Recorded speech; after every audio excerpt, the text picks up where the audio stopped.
Oh, just so we have. I like trying to like recap on old things that we like used to talk about and then update them. yeah. Like, Did I move? like Oh, you're doing yours. No, yeah, you're good. I just moved this over a little bit. Set. Let's get social. We can breeze through sports, right? Yeah, Just fucking sports, There bro. was something I wanted to bring up for sports. I can't remember. Of course what there it was. is, though. OBJ actually 3 Dude, touchdowns in 3 games. living the dream. You just got to get away from Cleveland. I know. Okay. Now he's going to be the MVP of the league. Bro. So he's like he was not the problem. Yeah. Of Well, course I he mean, that's wasn't. standard. They got a shitty playbook. Physical. I'm trying to look at the Christmas movies because All right. You ready? Oh, yeah. Underrated. yeah, I don't It's time to do Good evening, everyone. Highlights it. of the news. Traffic accident. Run. A Beaver County man being held for murder. It's more later. What's going on, y'all? You're tuning in to the highest rated, most listened to podcast to ever grace the airwaves, and you're a better person for listening to us. All right, maybe not, but you're really going to enjoy it anyways. This is Made to Motivate Podcast, like and we'll be this. talking social media hot topics, pop culture news, Ah. the greatest in movies and music, and all things sports. Make sure you're following us on social media at Made to Motivate Podcast on Facebook, Instagram, and Twitter, and you can watch the show on our YouTube. Thanks for tuning in, and with that being said, let's get this show started. I gotta find that Guinness coffee. There's a Guinness hard coffee. It's like that PBR. Yeah, I had a think. Guinness dark chocolate. I don't know if it's There's no a coffee one. jokes. Yeah, Guinness dark chocolate. No jokes. Sure. What is going on, y'all? This is Made to Motivate Podcast. We're back. Oh shit, it is. Never mind. Forget it. I'm out. Wrong show. My bad. Damn it. You What's fuck. today? Tuesday? Wednesday? This is season 5, episode 12. Your host, Ryan Weiss, joined as always by Christopher, the writer of words. He reviews things. Does a damn good job at it too. It's pretty good.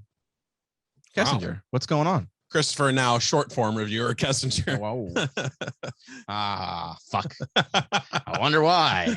No, not because of that. It's actually 10 times easier. You illiterate fuck. Hey, I gotta cater to illiterate assholes from Cuyahoga Falls. But yeah, doing well. IPs are a really interesting thing. Yeah, they can be tracked. Oh god. Was it dialed in to where? Oh yeah, we know who it was. Doing well, sir. Good to know. Yes, happy to be here. All things considered. Also joined by always as of late, Daniel. Always as of late. Always as of late. 100% of the time, all the time, or 60% of the time, he's here all the time. Daniel, the shoe guy, Sandmann. What's going on? Strokes a fellas? mean ball. Ooh. Amongst other things. We're back. We got a show for you. That's kind of what we do here. We do shows. We talk about things. One of those things is what we did over the last week. Christopher, what do you got for us? Anything new, hip, exciting? I'm gonna tread carefully here in the presence of someone. Uh-oh. We finished up with Winter Warfare this week, Oh. and we got that done. Who won? We had Bo Anderson win from Bo Anderson from the Foosball podcast. Yes. Oh my god, could you imagine a foosball podcast? That's not what they do? It's fantasy football. Oh, I thought they did foosball. Whoops. God, foosball podcast, Jesus.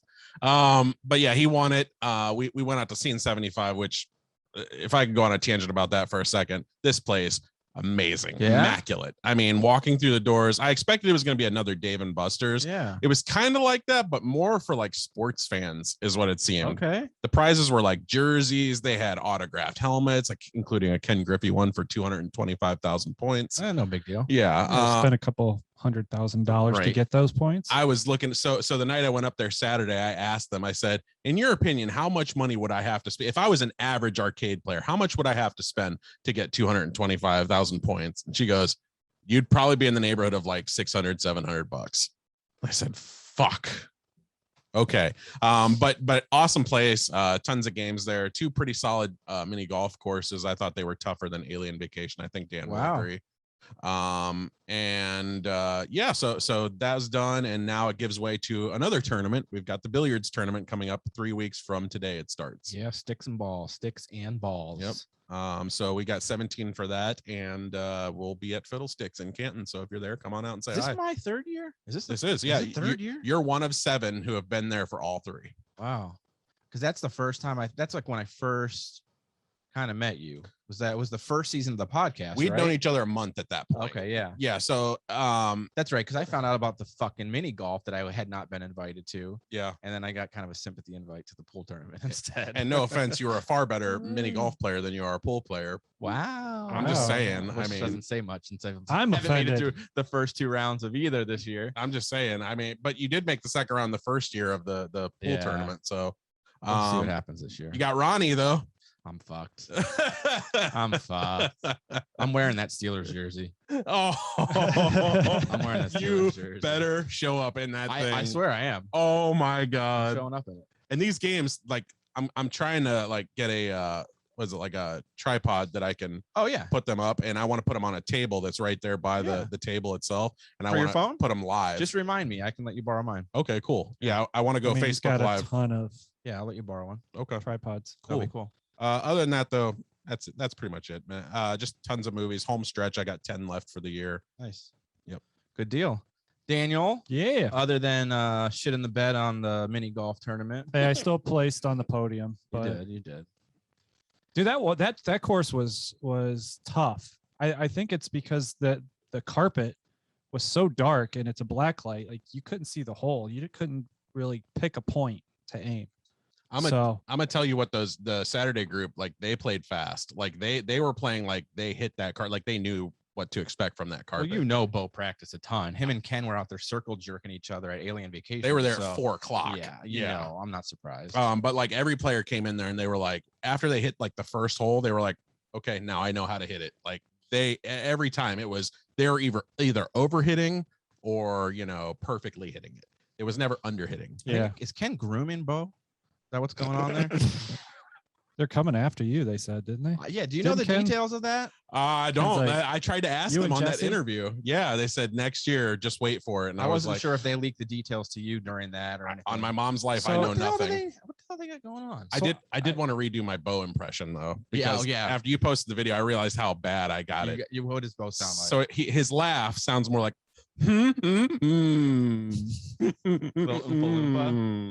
Jesse's Jesse just reminded me of the guy from Billy Madison when he tried to impersonate Ken. He does the.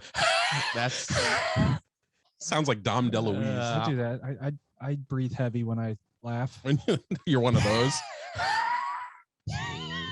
The cigarettes. I just cried. So I think I jump into the mini golf talk. I think people were confused on how you're going to do Winter Warfare next year. If I don't know if it was clarified, but What's the we're confusion? doing teams. two versus two. 2 on 2. Yep. So just the best Oh. score of both players during that game. Lowest right? overall score. Yeah. I guess I was confused then. What's that? We've got a call coming in from none other than Jesse, the podcast on. drunk. Oh, let's. Put it on. Hello? Yo. Guess what? What's up, bro? I gotta tell you the craziest fucking story that's ever happened in my entire life. Is it podcast worthy? Are you on the podcast? Yeah. Yeah, it's podcast worthy. All right, do it up. Are you? Yeah, can you plug me in, or am I good? Yeah, you're good. So you remember when I bought that Safe Moon and that Hoj, those like 0.000005 type coins, Yeah. off the off chance that they might hit like a penny? Did they hit? Not only did they hit a penny, both of them, What? they hit $18 fucking dollars. What? Bro, are you quitting your job? So my buddy calls me, my buddy Dan calls me like 3 times in a row. I'm working at the church. I finally pick up because I'm doing work. I was just going to call him back. And he's like, you need to check your Hoj right now. And I'm like, why? He goes, it's 18 fucking dollars, bro. He goes, I've got $17 trillion in my account. What? And I'm going, okay, it's obviously a glitch. There's no way, because there's not $17 trillion to even be paid out. Right. And he's like, right. He goes, but it's still up there. Like, we should try to withdraw something and maybe we'll get it on a glitch. Yeah. So I go and I open up my Coinbase and I'm not even going to try to cash out. I'm going to try to exchange it for like Ethereum or Bitcoin or something that I know I can get to later. So I go to exchange it and it says like, we can't calculate your network fee. And I'm like, yeah, no shit, because you're fucking like your shit's crashing. So I'm trying and it's not going through. I'm like, fuck this. I'm not doing this. I'm going to Bitmart. So Bitmart's like kind of like a little bit more shady, but that's where I got my Safe Moon. So he's on there trying to do his Hoj. I'm on there trying to do my Safe Moon. And I'm like, all right, if either one of us gets a sale through, we split whatever it is down the middle. Like, fuck it. Shit. And he's like, deal. So he's working on it. He's getting on his laptop. He's doing all this other shit. Like, I opened up my VPN. Like, I'm trying everything I can fucking think of to get this shit to go through. So I finally go, and it starts to adjust. I had like $1.8 billion on my Safe Moon. Now it's down to like 900 million. I'm like, fuck, bro, they're starting to adjust this shit. They're starting to fucking adjust it. Like, we got to get this shit through. So I'm clicking it, and I'm going. And it drops again. It's down to like 600 million. And I'm like, we're not going to fucking get it. Like, it's just a glitch. It's fucked. And so I'm going and I'm clicking, I'm going. And then finally I click it and it's like, you must verify your identity to make this transaction. And I'm like, fuck me. I never verified my identity. So I pull out my card. I'm like taking pictures of my driver's license for the fucking app. Like, I'm putting in my, like I'm having them send me a verification code on my email and shit. And it finally verifies. And I go back again, I'm down to $477 million. Bro, you're just losing money. It's dropping like crazy. I get $477 million and I hit sell and it fucking went through. What? It went through. So for what? Transferred it for what? You bought what with it? I sold it for $477 million. So what does that mean? That means that my sale went through for $477 million. To like your bank account? To my bank account. What? Bro, there's no fucking way. Yeah. How? But then it adjusted. You fuck. I was like this. There's no way. For about 10 minutes, the money was in my fucking account. Bro. And then it adjusted to $35. Bro. I'm fucking dude, sick. you are rich. How did that happen? Was it actually a glitch or did it actually jump and then they tried to cut it off? It glitched because there's not even like a market value for that. Like, there's not even 17. Like, you got to think every person that had $50 had $17 trillion. Jesus. Like, there's not enough money in the world for that. Jesse was going to win 477 million. And he's like, you're a Steelers fan. You ain't getting shit, bitch. No, I was thinking, I'm like, holy fucking shit. Like, I got 200 because I had to split it. So I'm like, I got $240 million. Bro. Like, and to those of you laughing at home at I was Justin, not getting stop. my He hopes can't up. hear I him. knew it was a glitch. I was like, I'm not going to get my hopes up. But then it sold. Oh.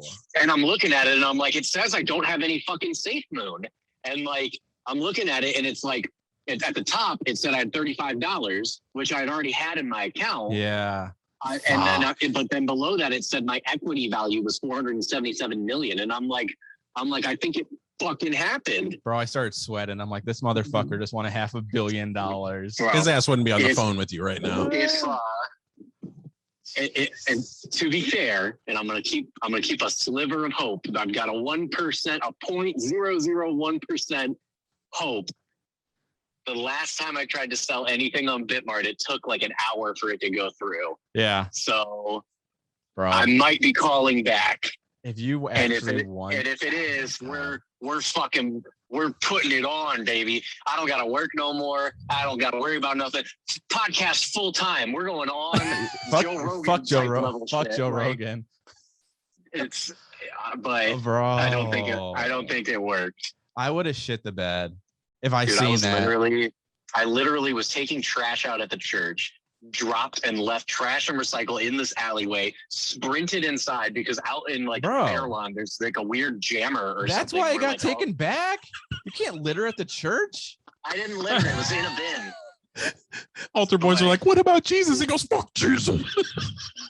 Jesus would have got his 10%.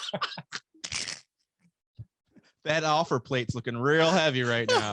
Dude, I'm so sick. Like, I didn't have my hopes up until I fucking did. And then I haven't cried, but I fucking feel like I need to. Like, I'm gonna go home and just fucking. Bro, that shit could actually happen though. That's the thing. Like, that was a slim chance, but I mean, that's what happened with Bitcoin and shit. Well, and that's the thing is, like, they're saying that. Oh my god, bro. Like they're looking at it, and like the transactions say that they went through. Yeah. But I think that they're glitches because my transaction also went through and then it adjusted. So I think that when it's saying like people are getting $1 billion and 500 million and this and that, like I don't think it actually went. And there's not even like a way to fight it because it's not regulated by anything. Right. Because I'd be like, fuck it, I transferred my shit. I got the money for my Safe Moon. Like it might just have been like, you're out $40. See, I'd be like, this is why I don't get involved. 35 was in my account at first or not. I'd kill somebody after shit like this. Like that would be the difference. Like I would fucking murder somebody after this. Oh my god. Yeah, like I told my buddy Dan because he was trying to do it from his laptop. He's like, just give me your account. He's like, I'm gonna like log in from here. And I was like, okay, but if you steal my $477 million, I'm gonna murder you and your children. And he's like on speakerphone with the kids in the other room. He's like, Jesus, dude, my The kids are thoughts like and right comments here. of Jesse You Young don't do not understand. reflect what Made to Motivate podcast. It's been too long. It's been too long. I had hit the Jesse disclaimer on that one. Yeah, I mean, whatever. $477 million. Somebody steals from you. Fuck them Sorry, kids you in your get an family. example. Good lord, But- bro.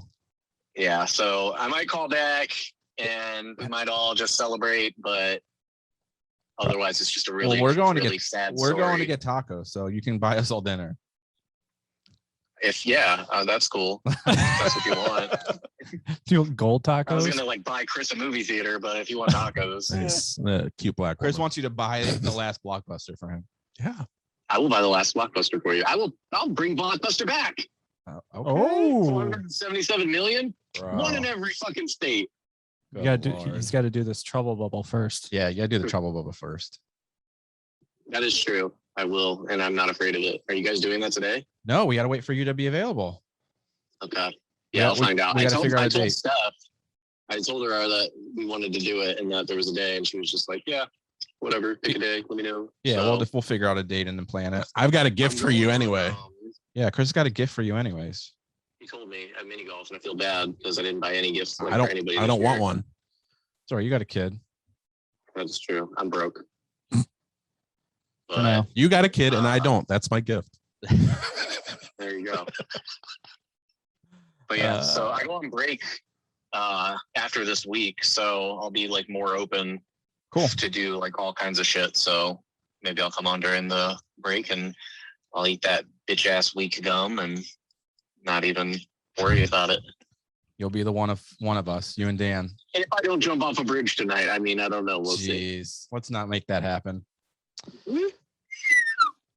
Wow. I've got the show Yeah. till at least It's only probably. virtual money. I've got the show till at least probably 8:00. So if you could just wait till after that, then I can get out there and get my phone ready. And then, side note, while I'm here and I have you guys, how does it feel to be in last place? You fucking This Oh, second place, baby. One game out of division lead. Like, technically, And you we're guys fucking suck. technically 6 wins. we're in third. It's better than fourth. now you want the 6 bad wins. Like I news? said, no, you're not. You're in last. Well, you guys are tied for second, so that technically puts us in third. No, it means you're in last and we're tied for second. Yeah, If fuck, you look at the standings, there is no third. bro. You guys are gonna have a rough week though if all those players are fucking 8 out. players, Yeah, but they're all vaccinated, so we got a chance of at least some of them coming back. Yeah, no chance. dude, we shit the bed. I can't even talk shit about it. I mean, Yeah, it I is, mean- we suck. and Jackson's playing It's this like week. all the way through the league too. Like the Rams are in that protocol now too. Yeah, Like they're Rams just fucking let country. Rams just had 7 people go on. I think. Yeah, it's wild. After- It's tearing through everybody. I think it's all those variants because they're saying that those tear through people even if they're vaccinated. It's fucking stupid that they test everybody even if you're not fucking showing symptoms. Like if you're vaccinated and you're not showing symptoms, you shouldn't fucking have to do anything. But whatever. Yeah, we're fucked. We're all fucked. But yeah, so that's my contribution. Welcome back. Appreciate it, Jesse Young from Sports Illustrated. That's right. I'll catch you guys later. All right, man. All right, later. Later. Not me. My team's in first place. Thank you. Yeah, dude. So back to me. Yeah, sorry. I mean, Jesse really wanted his spot back, so. Damn. All right, Daniel. So, anyways, you got screwed at mini golf. Longest and intro ever. I'll probably clip some of it. Went to did some shop. I'm about shopped out. Yeah, you've with been this shopping holiday. like a Dude, fiend, bro. This ridiculous. I But think Dan won fucking Ethereum or something. yeah, I stopped at Heather's Heat. I can't remember what the exact name. Oh, of in the Hudson. In Hudson, picked up some gum for Where's you it at? fellas. Show off the gum on It's up the. here. Yeah, grab one of those from that other side. Those aren't in camera. Let it be known I hate Dan. So Sandmann we did the forward. Packy challenge, compliments of Chris, and then Daniel decided that I saw this in the case. he wasn't going to be like, outdone. And what do we got there? It said challenge on it, so I'm like, can you see? Is that good? Yeah, Right it's perfect. Show the bottom. The bottom's the best there? part. Bottom. Take note, listeners. Spitters are quitters. That is not true. That is true. So basically, what it is a 16 million Scoville unit bubble gum, and Bro. the challenge is to blow a bubble With your One asshole, bubble. Hope it doesn't get that far. It is gum. You're not supposed to swallow it. bro. It's gonna be. But It won't be. I in my saw mouth this for and I 1 thought minute. it'd be good for you guys to do. You guys. It'd be good for you to do. Yeah. Who's So- you guys? You I and almost Jesse. were passed the on ones. What do you but- mean, you guys? So But- yeah, we'll be bringing that to the show here soon. Yeah, Thanks, Dan. sooner than later, right? Maybe next week if Jesse's available. We gotta wait for Jesse to come. Him and Dan were the Packy Chip Challenge winners. Well, Dan was the winner. Jesse was the runner-up. Two winners. But they both survived, so we definitely need Jesse here to partake in the trouble bubble. So yeah, other than that, I didn't do anything. Did a lot. I did not much either. I didn't have to mini golf because I suck and I didn't make it. Yeah. I Should do better. I'll try and do better in the pool, which I got run on, so I don't think I'll do much better. Maybe you get a tag team partner next year that can, you can ease up and you can just Dude. go, hey, carry the load. We'll see what happens. How's that? You're going to do it by rankings after the summer leagues? Yeah, it's first and it's last. And that's going to be it's based off what happens in the so spring. on. Yep. Or so- And then a combined score. Yep. Lowest. That'll be wins. cool. So it'll be at one location. We'll probably do the same too, because it's going to be 2 rounds. Actually, I'm kind of pulling on 3 rounds because of Akron having theirs. Okay, yeah, Um, that'd be fun though. So yeah, I don't think I did it. Honestly, I don't know what I did this weekend. Did we do anything this week? Did I do anything this weekend? I didn't see either of you this weekend. I don't think. Did I? No, trying to remember the text. that you sent Oh, me. Saturday I went to my dad's house. We went and had dinner. Or no, yeah, I made dinner. I made that chicken parm. Chicken parm. Oh yeah. I made chicken parm and went to I made dinner for my family, went to my dad's house, hung out with my family, saw the nephew Holden. That's it. That was the extent of my weekend. Sunday, literally, I fucking didn't do shit. I felt just exhausted all day. I'm like, man, I got COVID or something. I did not want to get up. So that sucked. But that's it. Nothing exciting. You and feeling now we're better here. now. Yeah, I feel great. Like I woke up, what's today? Tuesday? Yep. I woke up Monday perfectly fine. But Sunday, I did not want to fucking get off the couch. 24-hour. Bro, it was off. I didn't feel sick. I just felt tired, just like exhausted. But yeah, that's really it. So anyhow, we got a show. What we want to start with? We want to do sports quick. We want to let's get social. sports. You want to do sports real fast? Knock it out. We don't got much for sports, unfortunately. Swung out right to deep left field. Hit, hit. 45-40. Run, William, run. 20, 15. Iguodala to Curry. Back to Iguodala. Up to the layup. Oh, blocked by James. LeBron James with the... This is locker room talk. LeBron James. Did you see him fucking with the rejection the other night? Yeah. Good Lord, man. Yeah. I love the reaction to the players that happens to. They're like, hit my hand, hit Yeah. my hand. It's like, shut up.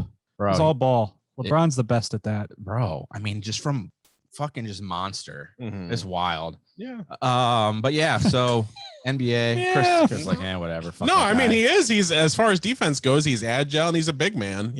He's not the guy I would want to fuck with, but he sucks. His team sucks. Anyway, Jeez. Yeah. Speaking of LeBron, we are family.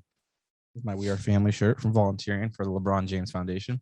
Anyways, we don't care about the NBA. Other than the fact that the Cavs are apparently doing really well. Has anybody watched the Cavs Doing all lately? right. they're tough, man. Yeah. They beat the Bulls. They trounced the Bulls. Like it wasn't even close. Then they beat the Heat, 2 of the best teams in the Eastern Conference. Yeah. And they're doing this all without Colin no Sexton, one. who is arguably one of their best players they have on the team. Can I say something about LeBron tweeted or posted something about Kevin Love?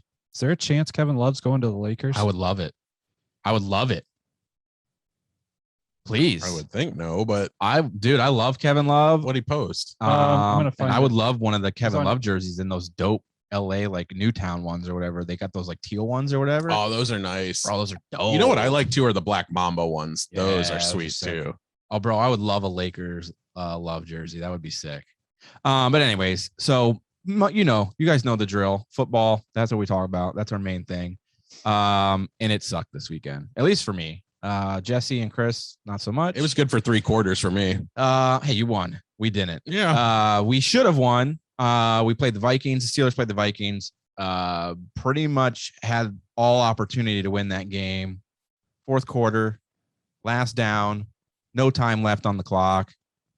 Ben drills Claypool in the hands, in the end zone for the win.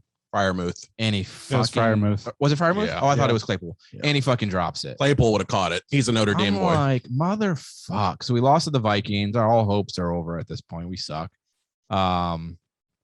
Browns miraculously beat the Ravens.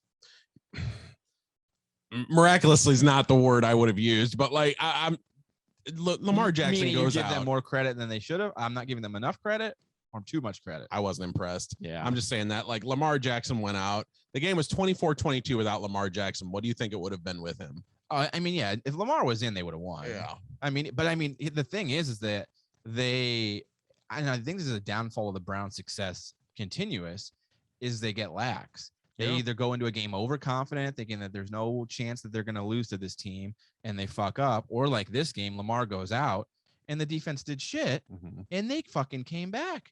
I mean, that was way closer than it should have been with Lamar out. To me, Ron Wood, their defensive coordinator, needs to be fired at the end of the season because he Yeah. gets very lax when it comes to this. And this is where Stefanski's I was getting say a Stefanski lot got of. to step up though. He does. I agree, but he's taking too much of the blame for this. I've seen on Yeah. at least on my friends' message boards is that they're blaming Stefanski whole for this. Oh yeah, no, It's Ron Wood's like Yeah. it's his defensive scheme. Stefanski's not in charge of that stuff. right. It's Like- not like the offense where he's actually calling the plays and stuff. Yes. If where it was at the that point, offense, it's I would all say on him. yes. Yeah, for sure. Yeah.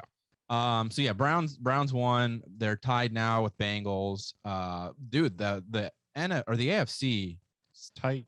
playoff race is insane. It's 60. everyone has the same record. Yeah. It's either everyone is what One 7 game. and 6, 7 and or 6 or 6 and 7. 6 and 7. Yeah. It's fucking stupid. With the exception of like I think the Texans and the One team or Jaguars are the something. only ones that are out. Well, the Steelers are 6 and 1, and then everybody else is 6 and 7 or 7 and 6. Mhm. It's fucking silly. Playoffs are going to be fun. It's gonna So be crazy. it was on Instagram. LeBron. His story. Yeah, it says, "My guy, love it at Kevin Love. That has a ring to it." Bro, I would be all for it.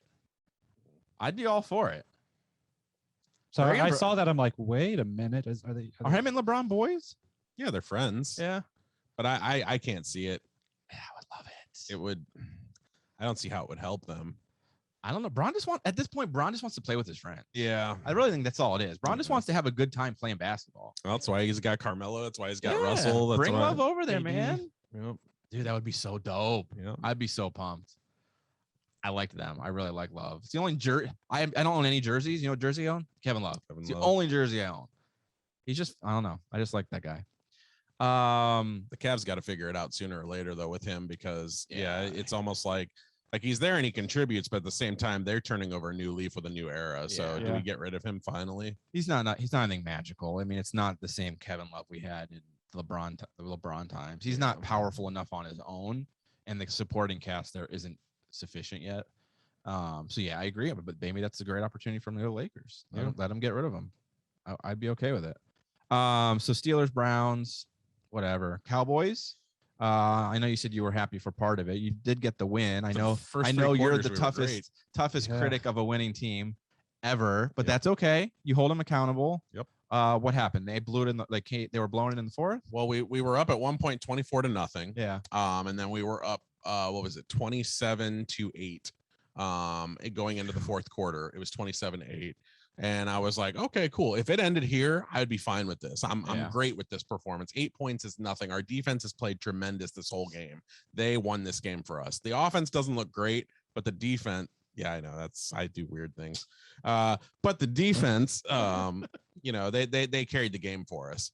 So It's just nut tap me. we go into the fourth. We go into the fourth, and it's like it completely turns all around. Bro. I don't know if the defense got lax, what happened. It was the same players playing the whole game. Yeah. It was like they just started waking up, and it wasn't even the main quarterback for Washington, Taylor Heineke. He got injured. Yeah. It was it was Kyle Allen, I think is his name. Okay. Something like that. A guy I'd never even heard of. And he comes in and he starts slinging it left and right. And it becomes 27-20 with about 3 minutes left. And I said, if this shit goes the way I think it's going to go, I'm going to be sick to my fucking stomach. You had sent in the group text that the Cowboys blew it, and I hadn't been watching it at that point. Like I had been flipping back and forth.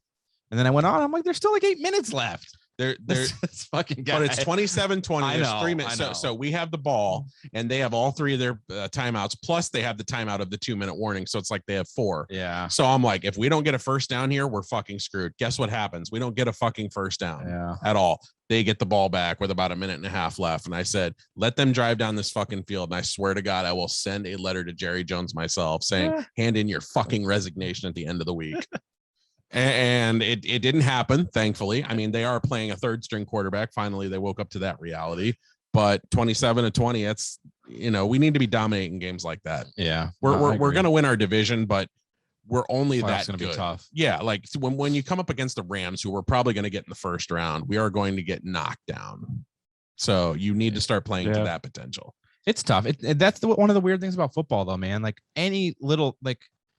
anything could happen at any moment in every football game. That's usually why I stay quiet until the game is in hand.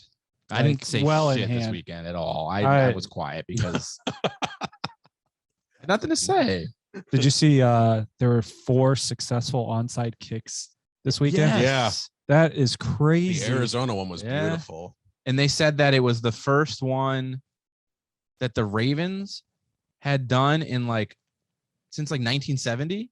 Oh, that one that they did against the Browns to get the ball back to almost win it. When they were the Colts, Baltimore Colts. Bro, is it the Ravens that kicked the onside kick? Am I mistaken? They did, yeah, and they recovered it. Yeah, they said it was but they couldn't do anything with it after that. Yeah, but they said that they're like one in some crazy 100 and something attempts. Like they've only never did it once, and it was 20 some years ago. Wow. Yeah. And then they fucking do it the game that they really need to do it, and they fucking blow it.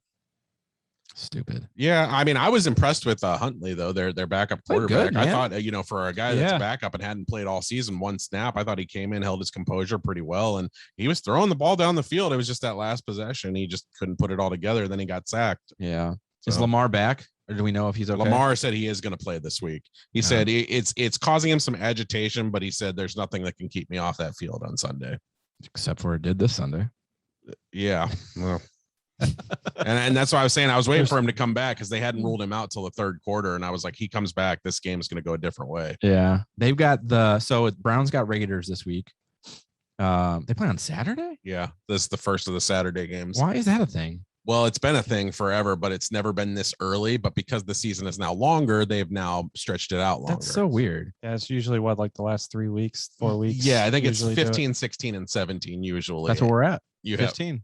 So there you go. So you have 3. I think you have 3 games usually on Saturday. Yeah, they've got the Browns. So Browns and Raiders, and then Patriots Colts are both on this Saturday. That's a good so lineups for looking forward. So we've got Browns Raiders. What do you guys think? They take it? Browns, yeah. I'm going Raiders because of the COVIDs. Yeah, that's why. If they're not back, what if they're back? What if the players are back? If the Browns players are back? Landry, Teller, and Hooper are back, I'll go Browns. Okay, but it's not going to happen. Okay, Dan, you say Browns? I say Browns. So Raiders, Browns. Raiders. Yep. We've got Steelers, Titans. Which Steelers? Yeah, we know the answer to this one. That's not as easy as you think because to me, no. Here's the thing. The Titans they're doing well. They're 9-4 and all that, but at the same time, they're not dominating these opponents. Ever since they lost their best player, they're just getting by. They beat Jacksonville 20-0, but it's Jacksonville. You should win 50-0. Yeah. So what do you say? Lost. Where's it at? At Pittsburgh. I'm calling the upset, baby. Steelers? Give it to me. I like it. Yep. And they got 2 extra rest days. Yeah. Rest days. What do you think, Dan? I think the Steelers are going to win. Steelers? All right. So we're going 3 for the Steelers, 1 for Browns, 1 for Raiders. I'm gonna go Raiders as well. Raiders. And then Cowboys. Who do you got? You guys got Giants. Yeah. That should be a win. I'm calling Cowboys. Yeah. Cowboys. But I don't think it's going to be a dominant victory. I think No. we win by like less than 10 points. That's okay. Yep. Take the win. So that's what we're looking for this week. So we're hoping all of our teams win, but the Browns. That's what everyone just said, right? That's what I heard. So I'm all for it. That would be fantastic. We still have hope. Anything else for sports? Anything really else? Oh, no. You brought up the COVID thing. That's what I was going to say. Yeah, I don't think there was really much else going on. Really, just Cowboys, Browns, Steelers. NBA's going on. I mean, nothing too exciting there. Go Suns. They lost last night, but they're all right. Yeah, the end of their streak. What were they? 17 games or something? No, they lost a streak to the Warriors last week, okay. but and they lost to the Clippers last night. Okay, Yeah, that's all right. They're still hot. Yeah, 21-5. Cool beans. Cool beans.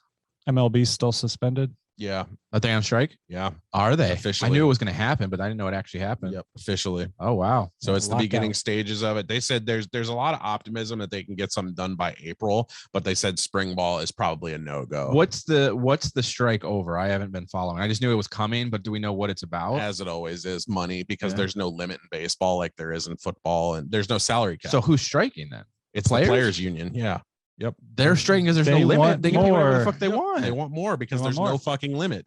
So when you keep feeding the fat baby, they're going to keep wanting more. How and do more. they? Who would be the one to make the decision to institute a cap in the MLB like the NBA and like football has? It has to be a Who would mutual do agreement that? because there's a players union in that league, unlike there is in certain other The players leagues. aren't going to agree to that, obviously. So they're pretty much just fucked. Yeah. I mean, what players union is going to agree to put a You cap? basically got to sell it. You got to sell it really strongly, like to benefit the economy of baseball. It's baseball. It's not The the same. views is not what it used to be. No. Well, they don't know how to market superstars. That's the problem with baseball. It used to be the number one watch sport, right? Yeah, Or- it's or- America's pastime. yeah. You know, it was football. But yeah, it's just got to be an agreement. That's the problem with unions in general, though. It's that like it's great for the players and the people that are associated with it, but it's bad for everybody else outside of it. Yeah. So yeah, to me, it's like I think a deal will be done probably by the regular season, but I don't think you're going to have spring training this year, Yeah. which is also like football. It's going to enhance the injuries. It's going to enhance the fatigue, all that. So we're going to have an interesting baseball season this year. If we get one. Yeah. So much for the Cleveland Gladiators, huh? Yeah. But Yikes. ironically enough, though, Gladiators? the Ducks said that they were going to play no matter what. Like they play, I guess, regardless. Because it's separate from even the with the MLB. I guess so. I mean, it's just a division of the MLB, but I guess they're the minor league, so Yeah. different players union maybe or something. They might not have a player. Maybe they don't because a They lot of might those not guys have have one. day jobs. Yeah. Okay. I mean, if they don't play, I guess it would help with all those seats that they don't have. So Fucking expensive to buy one. no shit. All right. Well, that's all we got for sports. Chris, do you want to go second or do you want to finish us off? I'll go second. You're gonna go. All right. Let's. I'm do not a it. finisher. Ooh, Oh. poor guy. And I get mine. Wow. My God! Okay, it's happening. Everybody stay calm. What's the procedure, everyone? What's the procedure? Stay calm! Wait. Everybody calm down! News team, assemble! What's going on in the world of Hollywood? Movies? Anything exciting and new? To anyone who knows me knows that I have 3 wishes when it comes to film, shows, adaptations in a whole. The first being a passionate Friday the 13th fan, I want to see a Friday the 13th movie in the wintertime. I have always wanted to see one. I feel like that the red across the snow blood would look everywhere. beautiful. Oh yeah. That photography would be amazing. Second, obviously a Zelda show. I say show because I don't think a Zelda movie could do it justice. It's too expansive. It's too big. The library is infinite. So it has to be a show. And then the third is a Mega Man movie or show. I don't care on that instance. Looks like I'm going to get one of my wishes, and that's in the form of a Mega Man movie that is coming to Netflix. Apparently, they said next summer. They're going to start shooting here next month in January, and that the budget, this is the one thing I've been able to find about it. The budget is a solid $40 million, which for a Netflix production is not bad. No. I have optimism and I have worries about this. Obviously, with it being Netflix, I'm not fully on board. but I feel like there's been movies I've loved from Netflix before that, you know, I've felt are some of the best films of the year. Certainly this year too. Netflix is doing their thing, but with video game properties, they haven't quite proven that yet. No, I've heard more negative than anything about Cowboy Bebop, which is an anime. More people got cut. Yeah, it got cut after one season. So I don't want to see the same thing happen to Mega Man. What are your guys' thoughts on a property like this? I mean, I love Mega Man as a video game. We know the history with video games going TV and movies, and it doesn't really end well. I don't know how you, I don't know, man. Like, games are fun because they're games. I don't know how you turn it into a show or a movie. Like, if it's a show, what do you tell consistently enough that you're going to want to tune in and watch that? Yeah. You know, and if you make it a movie, I don't know. I don't get thrilled about video game ones. Like, I like them because of what they are. I like them for being the game and being involved in that story and like playing it. Yeah. But there's not many video games that I really want to see as a movie. Honestly, if I got to pick one video game that I wish someone would throw a lot of money at and make super legit, it would be Halo.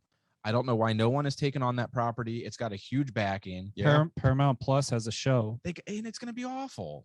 I want a real, it's well done probably movie, going to be awful. alien style. Yeah. Like a dark space movie based on the Halo, doing like the flood really well. Someone that's willing to put in the effort to make it like a legit movie. Mhm. I don't want a show. I think shows are just going to end bad.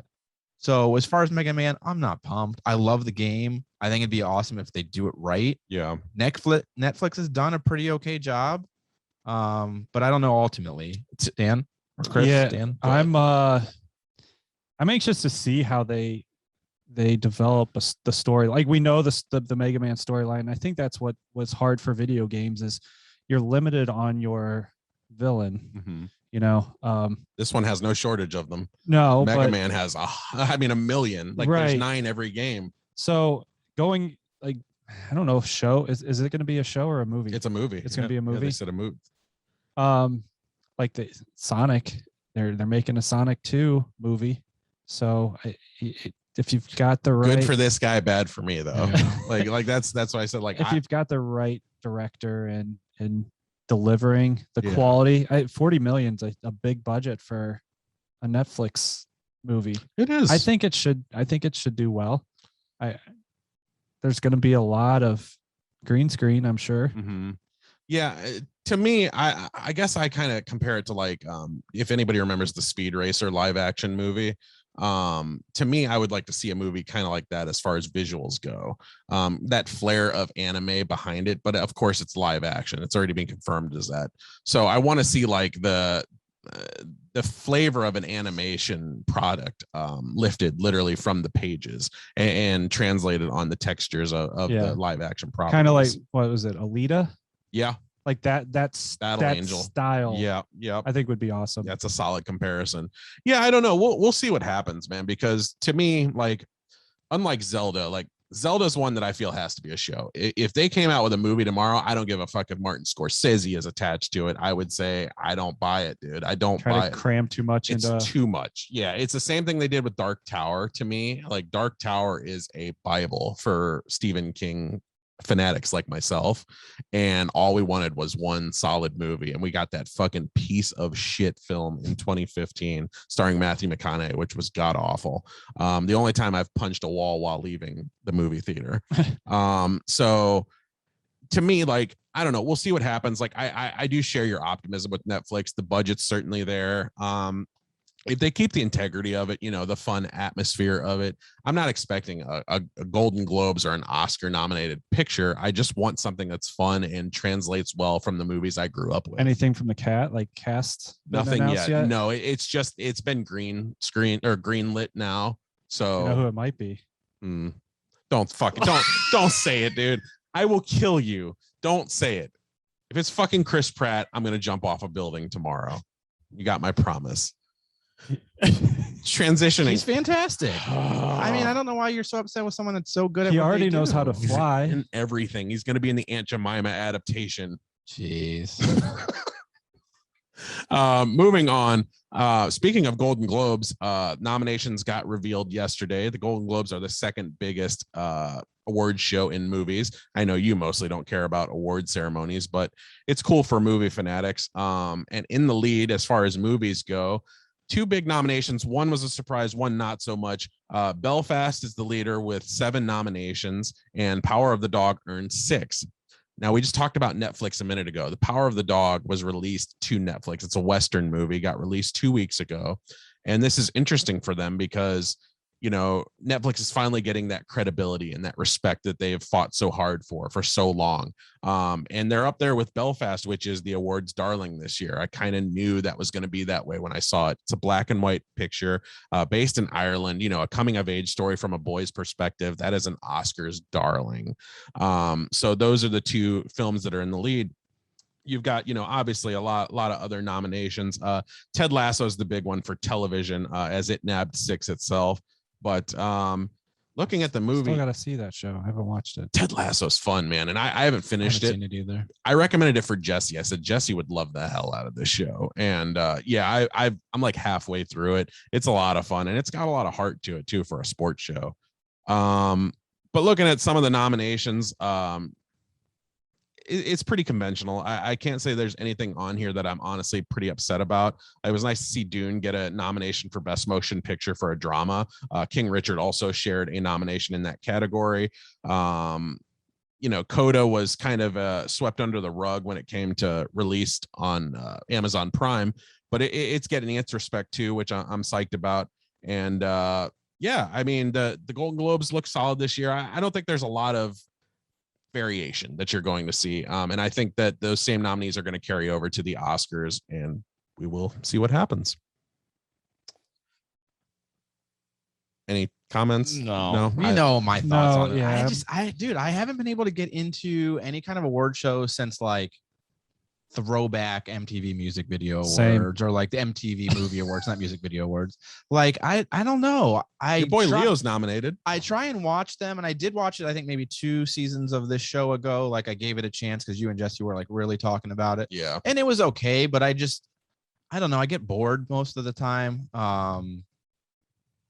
Because I don't know. I'm super into movies just like you, but the award shows themselves just don't overly excite me, and they're so long. I think with COVID and stuff too, it just got an awful watching it like from people from home and stuff. So yeah, maybe if it's back to normal parameters and stuff, I'll give it a shot. But I usually just try and watch whatever clips. Like if there's a cool performance, I'll watch it on YouTube or something like that. Yeah. Side story. Did you see your girl Billie Eilish on SNL this week? I saw that she was going to be hosting, but I didn't watch it. Yeah. Was it good? I watched it. At first I was like, this is very awkward. Like, and it feels very much like Billie Eilish, you know, her fans will love her for that kind of thing. But as the show went on, I was like, she really opened up, and it seemed like she felt more confident with the character she was displaying. She didn't look like she was reading from a teleprompter as much as she did initially. I enjoyed the episode. Yeah, I thought like she was solid, and you know, she gives a lot to it, a lot of emotion, and she's got a history or a future in acting if she ever wants to try it.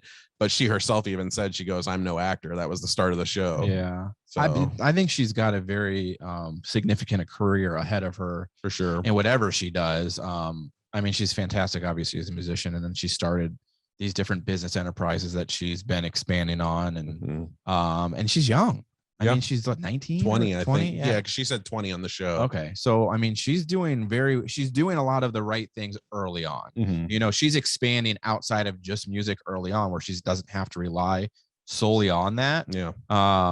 Yeah, I'm a big fan. I wish I could go and see her perform, but her concert is it was insane. Like I looked at tickets and it was crazy expensive. It's just like the Adele tickets too, man. They were saying those were scalping for like $10,000. Adele's good. Don't get me wrong, but 10,000. Yeah, a lot of those are just the experience. Like I wouldn't know. That's the excessive amount of money. Yeah, but like a lot of those shows, like it's just cool to experience them live. Like with Katy Perry, like I really love Katy Perry. Everyone knows that. But like part of that was just seeing her performance in the show that she puts on. Yeah, her knockers too. I mean, let Chris. You can do that. That's okay. You know what performance part means. of it obviously is I'm very attracted to her, but I mean, dude, her shows are incredible. I mean, she goes all out with the decorations and like the set and everything. Stage production. I mean, it's insane. Her And halftime show was good. yeah, that experience in itself was worth going to see them. But yeah, these shows are just crazy expensive. I couldn't do it. Dude, I mean, like Tool's my favorite band. And even if I had never seen them live, I would not pay $10,000. I wouldn't pay $1,000 to see them live. Yeah, there's a limit. Yeah. $60. That's all I can do. 60 is what you would do for like your favorite. No, I don't know.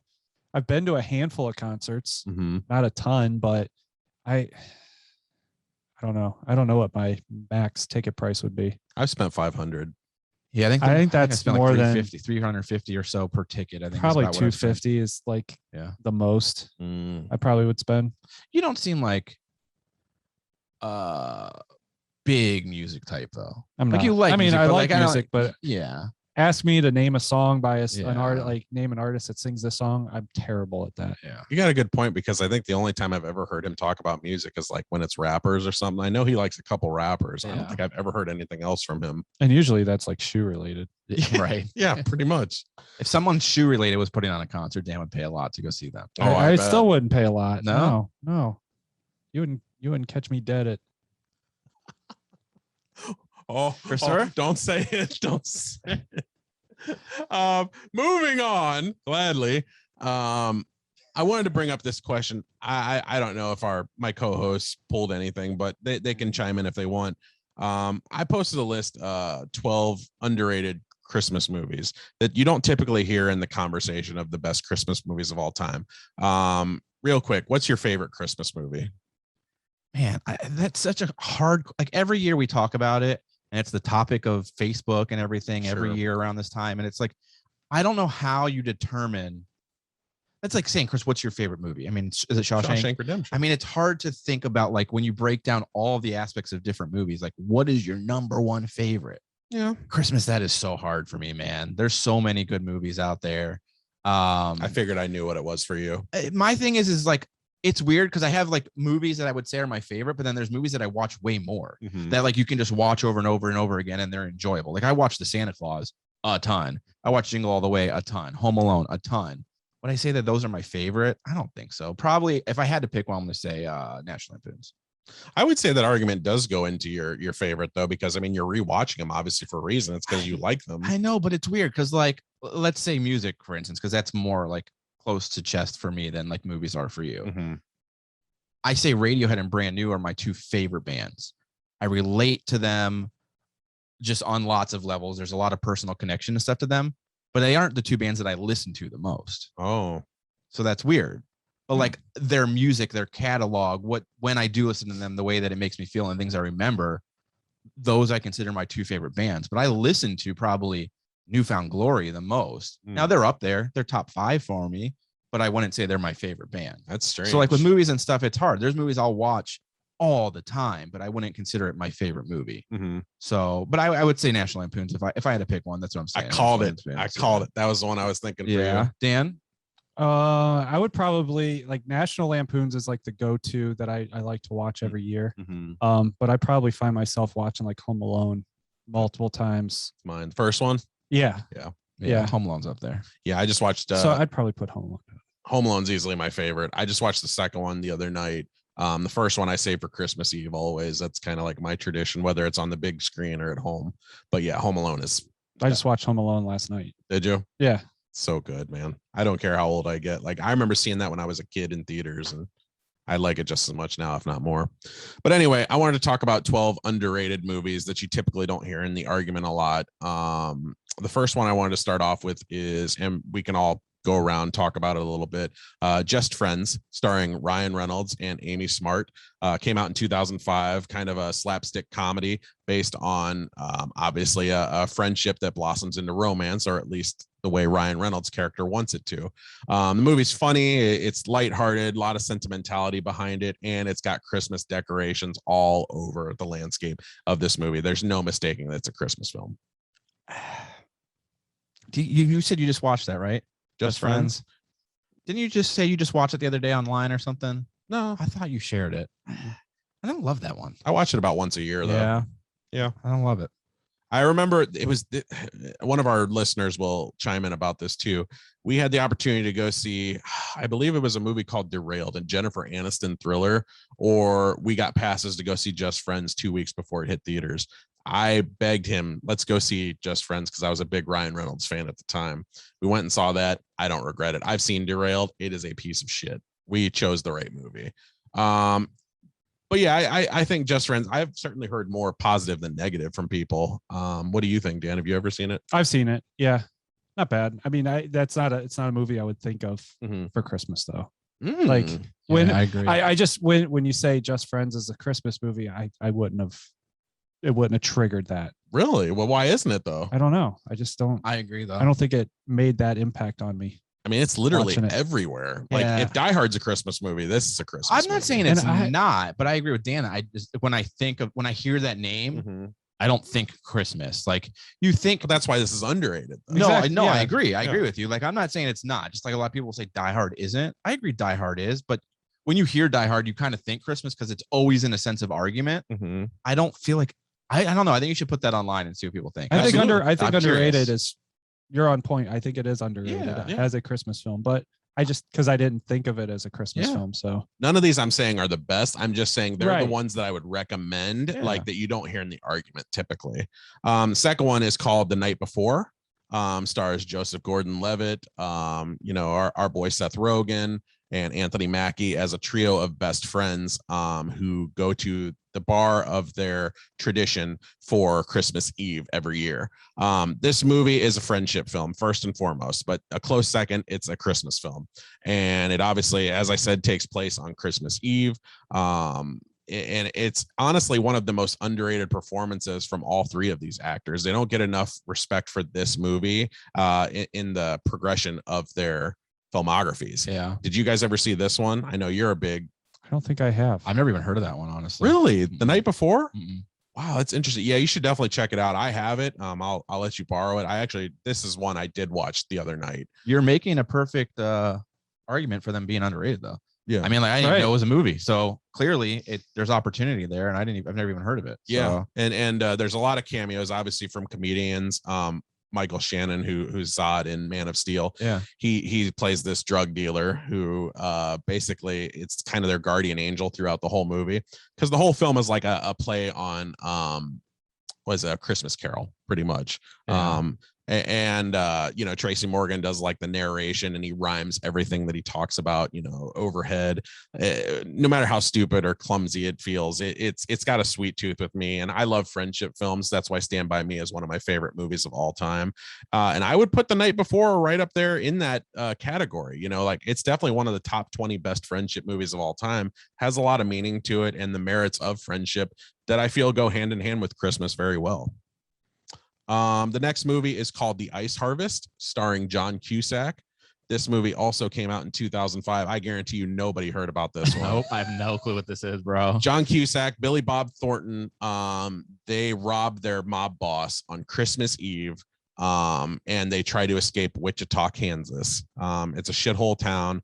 They basically try to escape with all of his money, but end up stranded because of this ice storm that overtakes the whole community, and they're not able to leave town. This movie, I highly recommend. As far as all of the movies on this list, this is one that I would say is up there in the top 2 or 3. Again, probably not one that you would think of for Christmas. Yeah, but I never even heard of it. But it's very much there. It just illustrates it in a way that is very much self-loathing and self-wallowing. It doesn't really capture the Christmas spirit per se. It's the other side of Christmas, and that's what I like about it. Okay.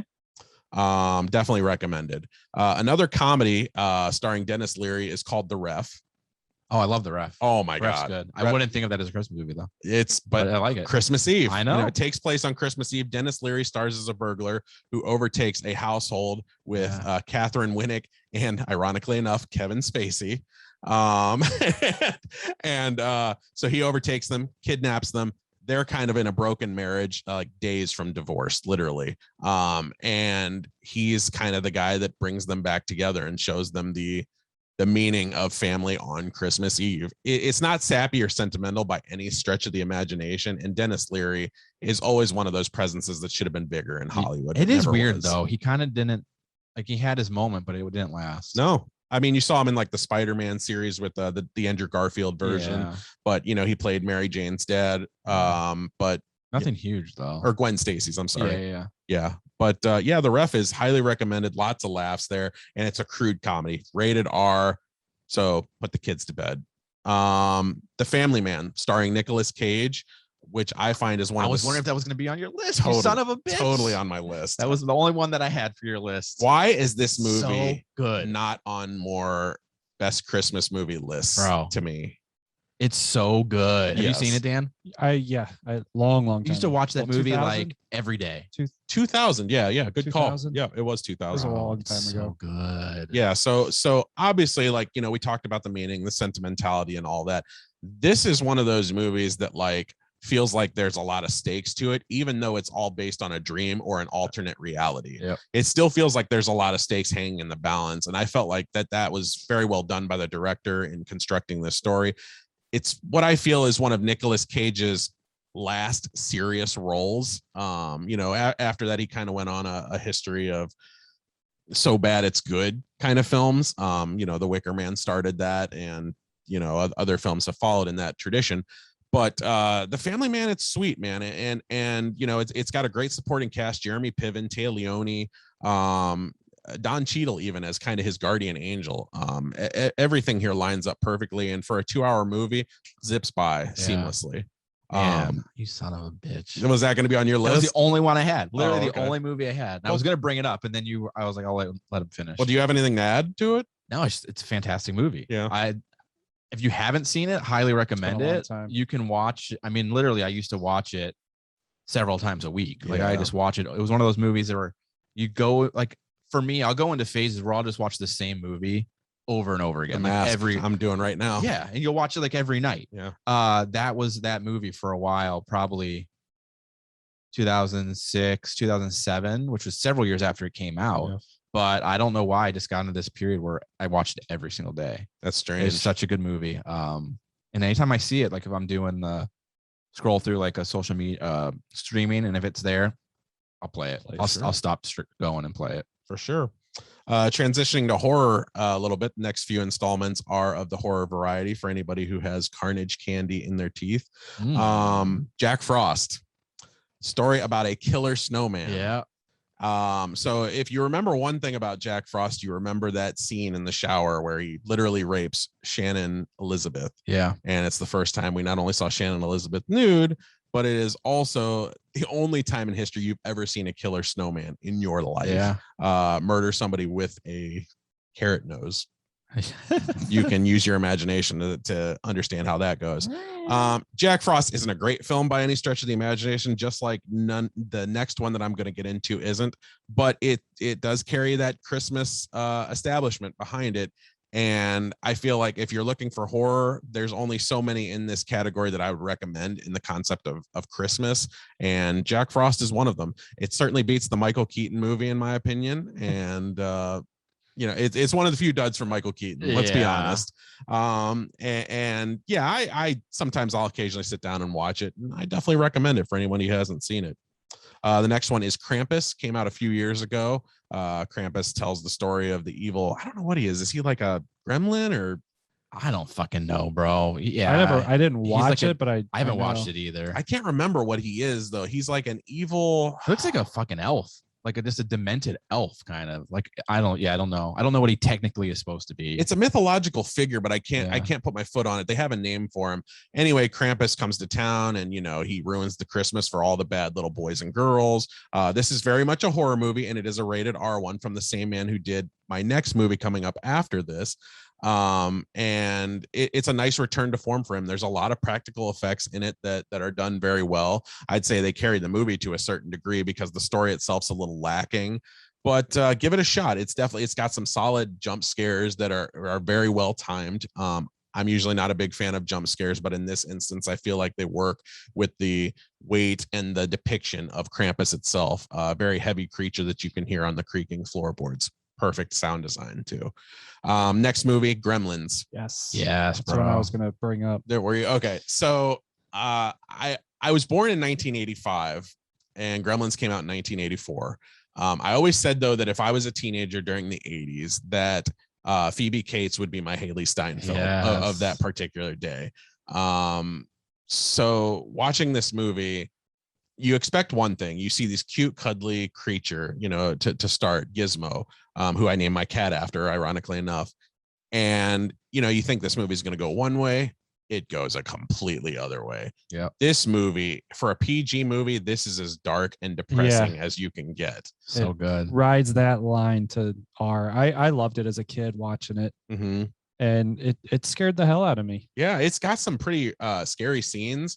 The one for me that always does it is the Christmas Eve speech by Phoebe Cates, how she talks about how her parents died on Christmas Eve.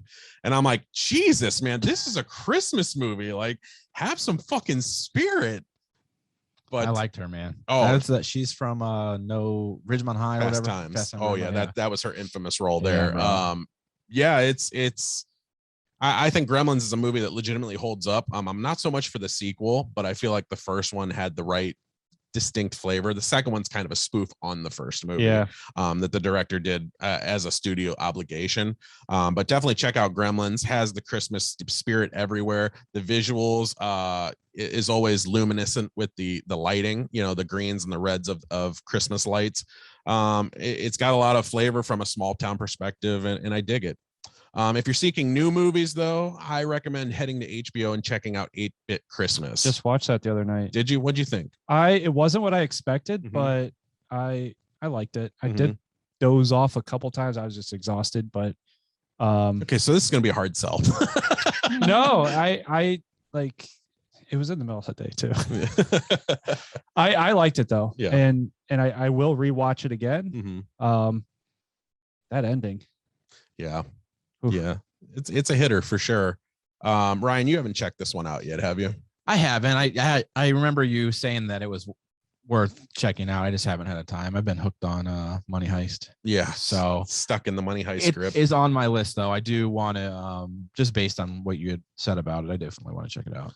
It'll get watched here sooner or later. It's kind of a variation on the structure of A Christmas Story. Like you can easily see how evident that is. Yeah. Like he took A Christmas Story, the director did, and kind of shaped it in ways that are very much 80s and the essence of the 80s for that particular time frame. And I think he captured it beautifully. As somebody who grew up in that age, who yearned for a Nintendo, who didn't get one until 3 years after they were released, like the main character, I totally understood his struggles. The psychology of the characters, the motivations to get one, totally felt believable to me in every stretch of the imagination. It captures obsession in a way that is grounded in believability, but also relatable to a certain degree, almost justifiable in that sense. The characters do some crazy things. It's a slapstick comedy, but doesn't lack the emotions, as you clearly stated with the finale. Right. Yeah, it was just because I remember getting a Nintendo when I was a kid for Christmas under the tree. Yeah. And I'm trying to, I wish I could know what my dad went through. My mom and dad went through to get one. I can't remember what year we got it. I don't believe it was the first year it was released, as it was pretty limited. Couldn't have been. Yeah, I mean, and very expensive. I mean, back in the 80s, what they're going for like $500, $600. Yeah. 85 was when it was released. Yeah. Yeah, we got it in 88. Yeah, it probably was later on. I got it. I mean, yeah, I probably got it late 80s. I mean, we were living in California when I got it, but I wasn't old enough to get it when it first released. And I remember, yeah. Anyways, go on. Did you get, I don't know, for several years. Same. I was several born in years after 83, release. so yeah. I don't know. I know we were excited. My brother was older than me, so it could have been. I don't know when we got it. Dang, I wish I could find. I wish I knew. Did you get the Duck Hunt gun with your guys' games? Oh yeah. You got the Mario and Duck Hunt combo. Dude, I still remember playing that game on the floor. I never got the red gun though. Like it was. Mine was the orange one. Yeah, the orange or one. the orange. I didn't get the orange. It was a gray and black. Oh, I had the orange one. Did you guys know that the other controller was to play the Ducks? What? The one was a shooter, and the other, if you played player 2, you controlled the. What? Yeah. No, I didn't know. No one knew that. I was 36 years old when I found out that controller. It's a 2-player game. Yeah. The power glove that flopped. Oh, yeah, power glove. I always wondered why they moved so slow, and I was like, the other God, person a baby could catch these. Yep. Wow. I didn't know that. Oh, shit. Three more on my list here. Hogan's Alley. We're Sorry. gonna move it. What? Hogan's Alley. You ever play that game? No, Oh I man, never even heard of it. it's like mobsters. You got to shoot the mobsters. They pop up in the window, and sometimes they'll be. Damn, Hulk Hogan, what are you getting into? Look it up. It's a Nintendo game with a gun. I had shooting, never heard of shooting it. mobsters. They're all to blame. Nintendo's to blame for it all. There's a little Oh, a girl in a God. pink dress holding a teddy bear that comes up. And Ugh. you're not supposed to shoot civilians. You just shoot. Well, obviously, We know what we I would. know what happens. People go off and shoot the civilians, and then it becomes never mind. I'd lose on the National first media. stage. Yeah, I was too busy playing Mike Tyson's Punch Out. That was me 24 hours a day. So good. I'm gonna beat it. I'm gonna beat him one day. Yeah, 8-bit was good.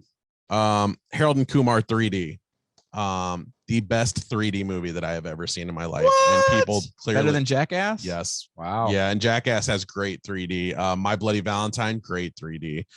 Not a candle to Harold and Kumar. It was my best Wow. 3D experience I've ever seen. I don't know what it is, whether it was the theater I was in, whether it was the way that, color splashes its way across the presentation, but something about that 3D really made it pop, and not in a way that's obvious, like other movies that kind of point toward the camera like this, Yeah. intentionally do the 3D gimmick. Yeah. Yeah, it had solid 3D and its effects were out of this world. And I feel like as the culmination of this trilogy of movies, honestly, it's my favorite one of the three. Wow. And I love the first one. Second one's it's okay, but this one to me is the best because it tests their friendship. This is a movie where Harold and Kumar are very much apart at the start of this movie as a result of one character moving in one direction while the other character is kind of stuck in his life. Yeah. Something a lot of people can relate to. Wow. I highly recommend it. Lots of laughs, lots of amazing appearances too, and one kick-ass dope out scene that features animation. Like the characters become animated in a way that's claymation, and the way it's done, you should stay to see the behind the scenes look at it in the special features. Wow. Yeah. I'll never be a patron of another Harold and Kumar movie after they let White Castle go under. That's true. Never. Well, it I went love under that little- here. It didn't go under They nationally. should've saved them all, those fuckers. Ohio sucks. We're the ones that are idiots. They got a Columbus one, but I Yeah, think it's that's fine. like it. I'm good without it. Dude, White Castle is the slam. Real quick, Hamburger Station or White Castle? White Castle. I agree. All And day. I saw somebody post on my page the other day. They go, just saying, Hamburger Station's way better than White Castle. Go ahead and be No. mad. Bro, a White Castle bacon cheeseburger Mhm. fucking slaps, Yeah. man. I want to go to Columbus just for that. They got good chicken sandwiches too, like And very the chicken rings. Yeah. Oh yeah. White Castle's great. I forgot about that. Next. Fucking damn. Two left. If you're seeking romance with a certain special someone, check out While You Were Sleeping. Stars Sandra Bullock and Bill Pullman. Dan just shot me an ugly look, but this is one of those chick flicks Sounds that creepy. I actually dig. Yeah, it's kind of a weird Just watching you while you're Plot. sleeping. it's kind of that way. So what happens is Peter Gallagher is a man that Sandra Bullock watches on the train station every day. She's a ticket attendant and he's a rich guy, basically her Prince Charming in disguise. And he falls off a train and ends up hitting his head, goes into a coma, and she ends up faking to his family that she was his girlfriend the whole time. She gets caught in one lie becomes 2, becomes 10, and so forth. And soon she ends up falling for the guy's brother, played by Bill Pullman. Okay. Bill Pullman, obviously the president from Independence Day, the Yep. man who gave the single Best greatest speech, speech man. in the Yeah. history of cinema. It is so good. It is really good, and I always have to quote that every Independence Day on So my good. page. This movie's solid though. Lot more laughs than I was expecting, especially considering romantic comedies to me are more corny than believable or Yeah. credible. This one, it always has a sweet spot for me. This and Where the Heart Is are the two chick flicks that I always stick up for. I recommend it, and I honestly feel like if the guys give it a realistic chance, that they will honestly enjoy it. Fair Truly do. enough. Final one on my list I saved for you, my man. Oh yeah, hit me with it, baby. I think you know where I'm going with this one. If you want superheroes on Christmas Eve, we're going to talk about Shazam. No, but I could have went that route. Yeah. That's what I was thinking. Now that I thought about it. No, Batman Returns. Oh Yes. so good. So Another one of my. So good. we talk about, Batman movies, what's the best one of all time and all that. But, as far as Christmas talk, it doesn't get put into the fray. And I always wonder why. It's everywhere in Gotham, and it's dark and it's gruesome. It's presented in a way that it isn't in any other movie. It's so good, bro. I just watched it yesterday. I think it was yesterday. I just watched it. That's one of it gets a lot of shit. What do you think about Batman Returns? I love Batman Returns. When I was younger, I didn't like it. Yeah. Now that like I've grown older and I've watched it over and over again, I have a rich appreciation for it. Dude. I don't like it more than the first one. Yeah. I like the 89. Just Nicholson. That's a given. He's on fire, dude.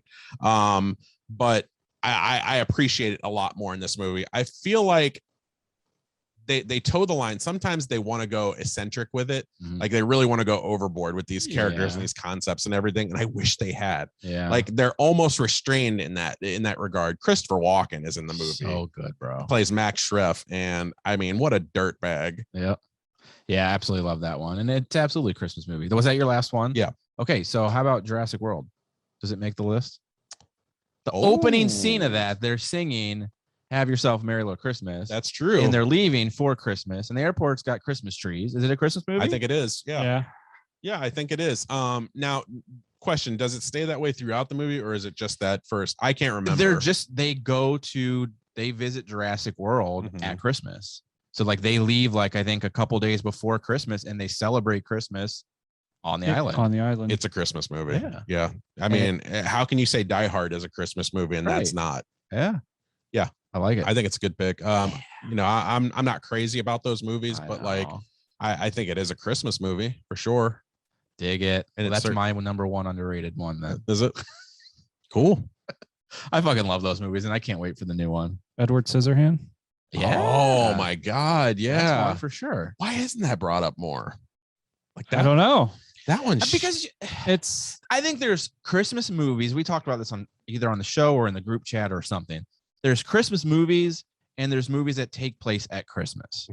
You know, like you brought that. Yeah, I remember that. Like, that's a good argument. You know, too. like the Santa Claus, Jingle All the Way. Those are Christmas movies. They are fully ingrained in the story is based on and around Christmas.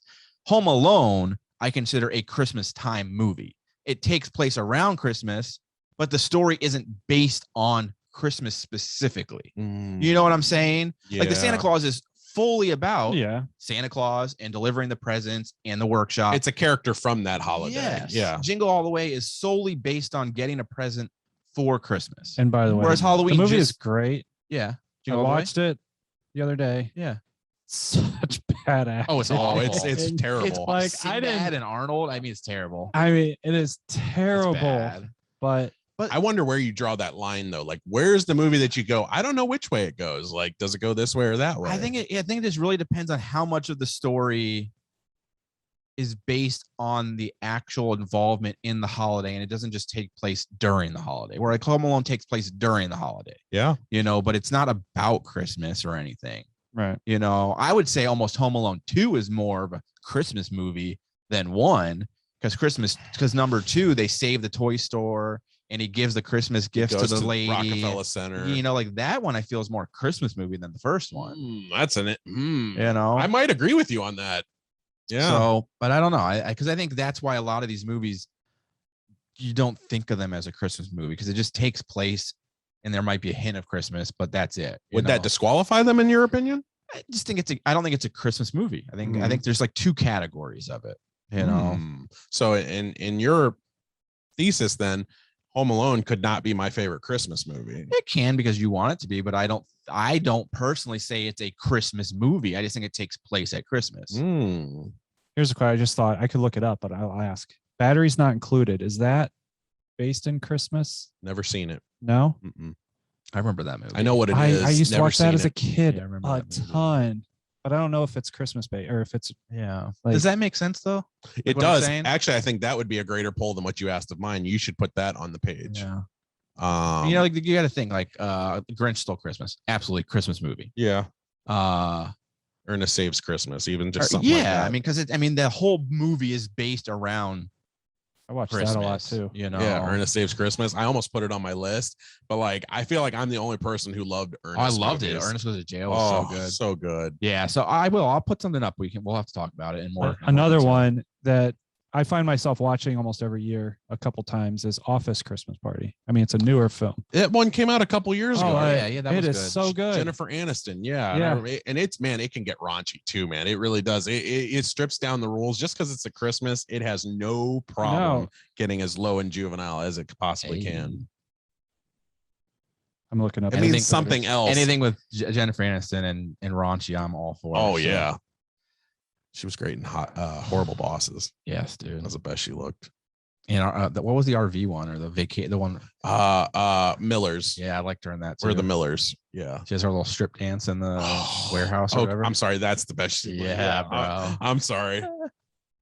Yeah, all right. You got any more, Dan? Nope, I think that's it. I was looking up the batteries not included. Okay. We're going to transition over to the last thing here, and that's the weekend box office top 5. Yes, sir. We had a couple of films fall off. I'm sorry, we had one film fall off the top 5 this week, and it was Christmas with the Chosen, The Messengers. Remember we talked about the religious film last week. Fell from 4 to 8. Had a big decrease drop, but that's what happens when you have a one night only release date. Apparently, it was released elsewhere in certain other theaters. Only 700 in the nation saw this movie, and it made just over $1.2 million this week. But going back up to the top 5 real quick, at number 5 this week, it was 5 last week, and that's Eternals. $3.1 million, still riding strong with 3,000 theaters after 6 weeks and $161 million to its credit. I think I saw that Disney Plus officially announced it's coming. I think it's not till February on Disney Plus. Oh, okay. I would like to sit down and watch it again. I feel like a lot of my positivity stemmed from it being in a theater. My review, I stated, like, if you're going to see this movie, I hate to say it, pay the extra and see it in a big theater because it lends itself to the scope of the Eternals. Better. But yeah, number 5, man. I mean, you can't be mad at this. No matter the word of mouth that it's gotten, you can't be disappointed with $161 million for Marvel's probably least receptive movie of the MCU. Number 4, down from 3 last week, is House of Gucci, $4.1 million. Still rocking 3,400 theaters, and it has $41 million in 3 weeks.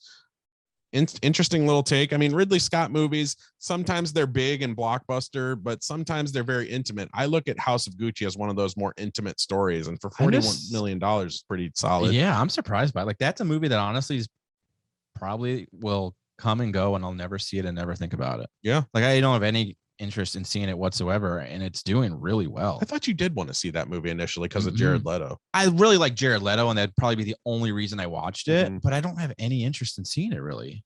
Yeah, it's interesting because, like, typically 2.5 hour movies don't perform well unless you're like an Avengers or something like that. Like, typically people see 2.5 hour movies and they go, well, not in theater. We show them less because, it takes up more time. So they have less screenings, they won't perform as well at the box office. This seems to be kind of writing its own fate though. And for $41 million, it's easily going to make 50 by the end of its run. I don't think you can say it's a disappointment no matter how bad of press the movie is getting. I didn't like it, but apparently somebody else did. Top 3, down from number 2 last week, number 3 this week, Ghostbusters Afterlife. $7.1 million still though, and that's in its 4th week. $112 million to its record so far in intake. Love it. A couple of my friends just saw it this week for the first time.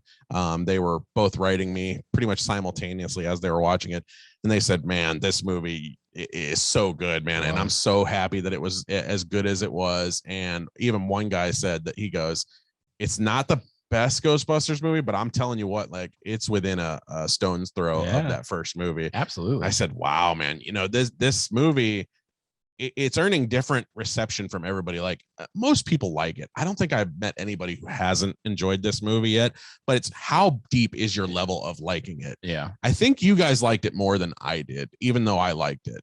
But I loved it. To me, I was like, it can't touch the first movie. No. There's not many sequels that will ever touch the original of any series. I don't think it's possible. Like, that's what you grow, that's what you know and love, and then you watch the other ones because of it. There are a few occasions, but I very T2. Yeah. I love the first one though, man. I really do. Yeah, but I think that it's a rarity that you're ever gonna like a secondary, third, fourth movie than like the original. Yeah. But I think this was a very close, like your friend said. I loved it. I think it's probably one of the better movies that was continued on like long after, like they did Indiana Jones. That was awful. Yeah. Crystal Skulls was, I mean, it 30 wasn't years great. later. Any movies where they've taken that huge gap and then remake them, not often are they that great. Blade Runner 2049 was like fantastic. the big exception. That one was huge. Even I'd say like the Creed series, they've done a phenomenal job. Great pick. Yeah. But it doesn't happen often. And I think with this, they did a very, very good job. Certainly gives you more confidence for future movies, and I think there's definitely going to be more. I mean, $112 million, you can't just walk away from. We'll see what Top Gun does, and then we'll talk about this conversation again, because I'm looking forward to that. I am too. But that's one of those. I've been for 3 years. Yeah. Seriously. He's not lying. Yeah. Seriously. And we'll see how that does after all this time and being made so long after, how well it holds up to the original. Yep. Coming in at number 2 this week, down from number 1 last week. My prediction was correct, and it's Disney's Encanto. Still just shy of $10 million it took this week, which is great. Wow. 3,750 as far as theaters go, 3,750 theaters, $71 million to its day for a movie, as documented by me on this show, has not been advertised in the slightest. Even now that it's still making money, I still have not seen this trailer on TV, on commercials, anywhere. So I'm curious about a movie like that, and you might know the answer to it, but animated movies, their budget is solely based on the time of the creators to make it. Yeah. So the budgets are probably lower.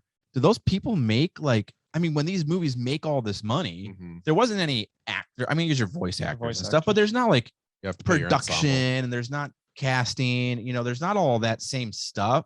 There's not the same CG's expensive though, and a lot of these are computer generated products. Like it's expensive for a lot of this. Like, but that's just done by like the animators, right? That's so those are the ones that are contributing 90% of the movie. Oh, absolutely. Is their pay like higher on these high grossing movies? Sometimes Does any of that work? Yeah, with a Disney product like that.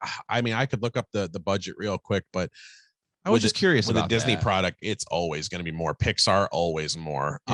People don't look at these elements of production in animated movies. Like, I always talk about camera movements in an animated film, and people think I'm stupid when I bring that stuff up, but I'm like, no, like there's a presentation, like it's whisking you away.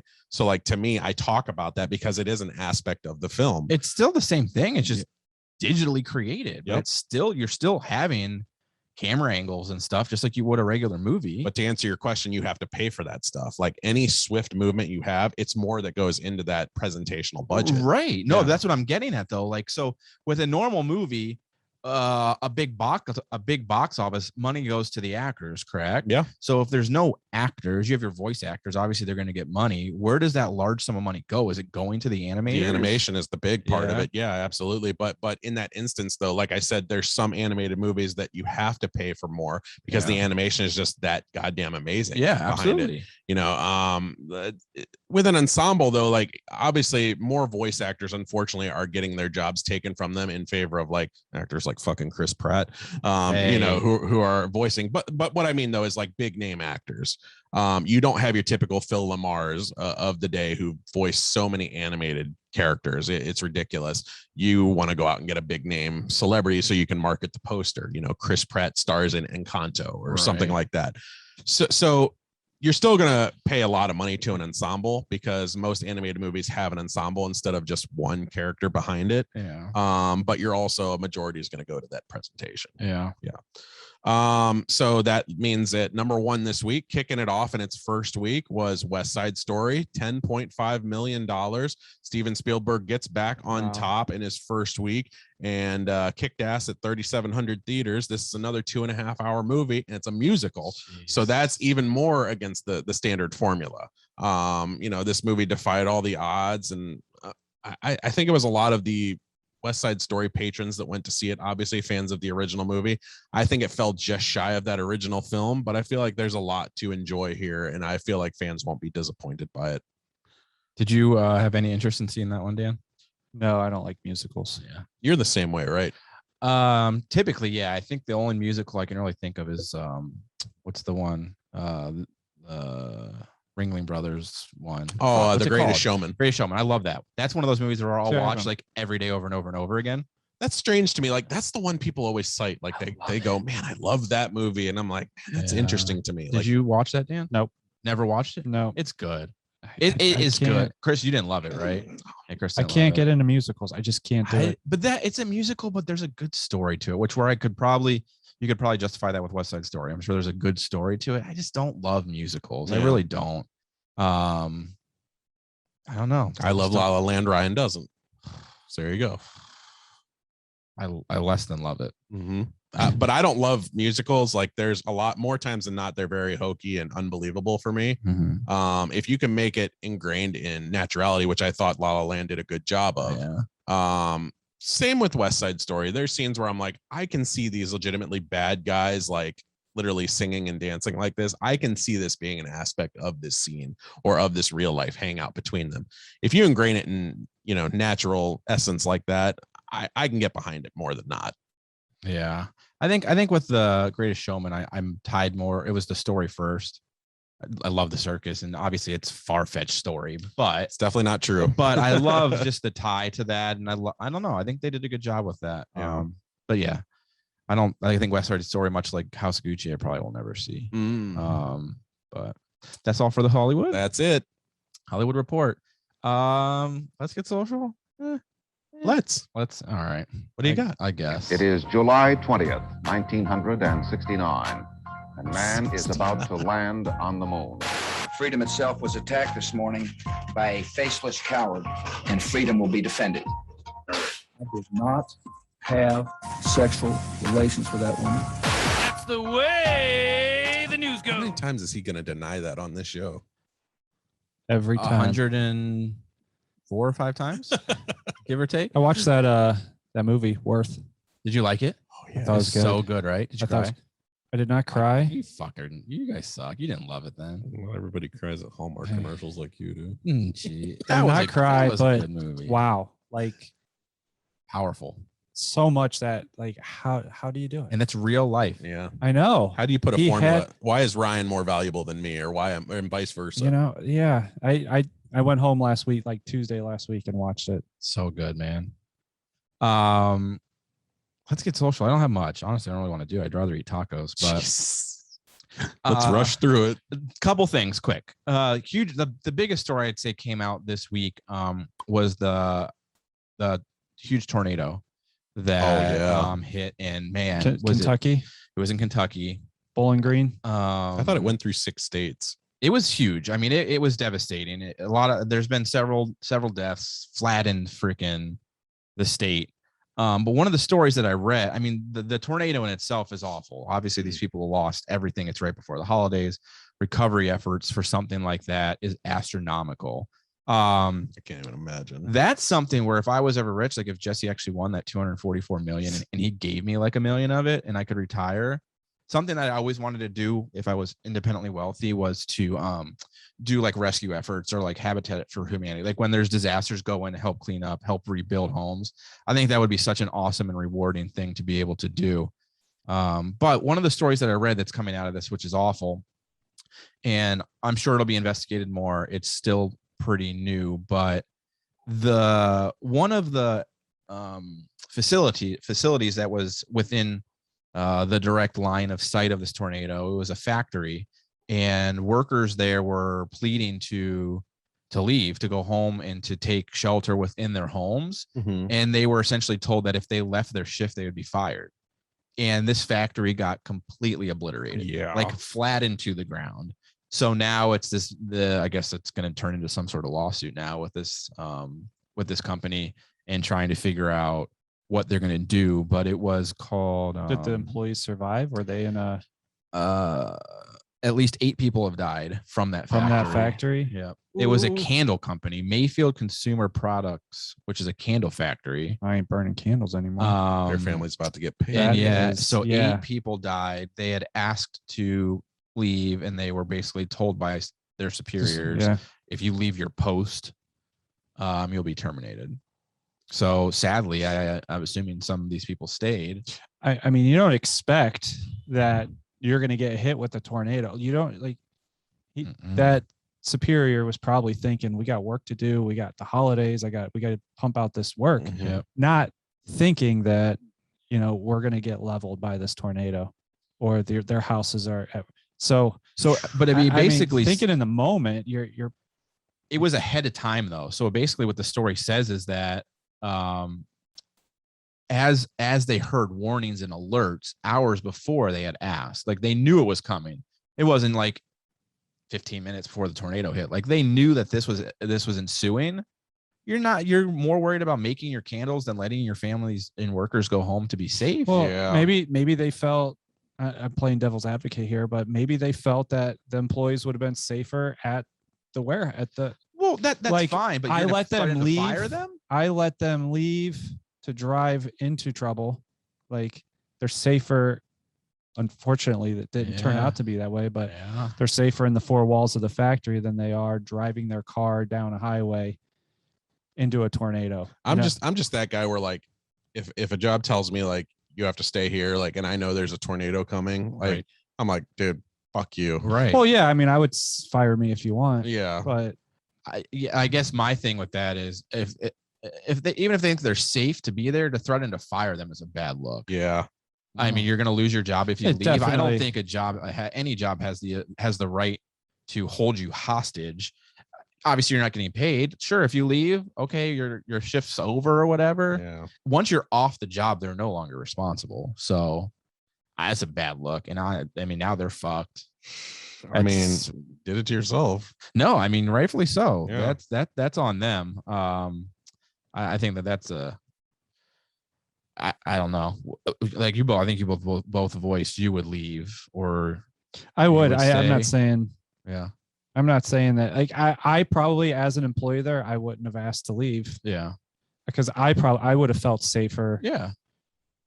If you got tornado designated zones. Yeah. In your argument, you're saying your argument is, or not your argument, you're playing devil's advocate, which I completely understand. In your situation, you're stating they wanted them to stay because it was safer. They were forcing them to continue to work. It wasn't like, hey, we're taking shelter in the basement. We think that's safe. They were threatened if they leave their post, if they leave production, if they stop working. Yeah. That they're fired. That's a good point. Not, hey, we think it's safer for you to be here and not leave. We're going to all go take shelter and wherever. Like it was continue to fucking making candles for us because Christmas is coming. That's and right. We want the money. We need, it's hard to find employees. It's just, well, I'm going to move on from that before I make a really awful comment.